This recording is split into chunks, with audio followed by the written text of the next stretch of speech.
俄冲突之下，印度朝美国大笔送钱，那是看着俄罗斯被挤压的还不够狠吗？若印度真的计划向美国靠拢，中俄如何在最短时间之内让其后悔呢？各位好，欢迎来到康寻说。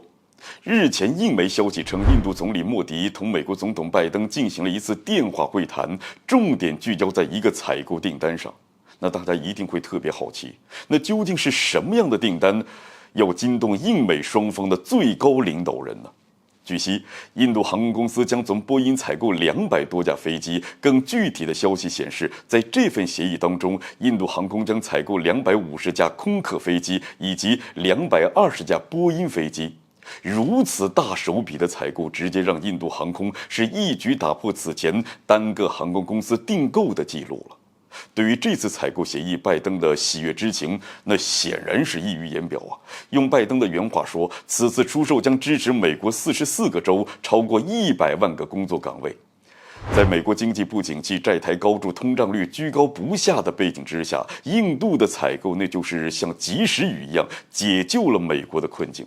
但是，在俄罗斯看来，此刻印度给美国大笔的送钱，那又意味着什么呢？美国持续对乌军援，让本国财政是承受了不小的压力。这个时候，印度与美国达成协议，等同于变相的助推美国对乌的军援。有网友就调侃说，印度用买俄罗斯打折石油赚到的差价购买美国飞机，并称在印度在大国制衡这一块那很有一套啊。也有观点认为，印度是不敢得罪美国，这是莫迪向阿达尼公司事件的求饶。如果真是这样的话，那我们不排除在日后的大国对抗当中，印度会迫于霸权淫威而倒向美国的可能。那时，中俄又该如何行动呢？才能在最短时间内让印度后悔跟随霸权对抗呢？首先，我们需要清楚一点，美国拉拢印度那无非出于2点目的。第一呢，是看中了印度的地缘位置，并且让印度伺机在边境对华发难。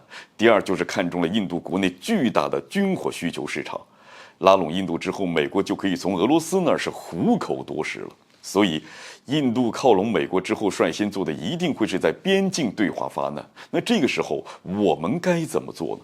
是下狠手给印度一个前所未有的教训呢，还是保持一定的战略克制呢？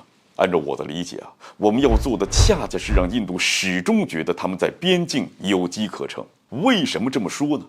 印度自身的军工十分落后，大部分的武器装备都依赖对外采购，所以一旦他们被鼓动在边境动歪心思，势必会大幅的军购。那结果就是印度大幅购买俄制武器。那在这个过程当中，印度的采购又在变相的增加俄罗斯向中国采购机电的订单。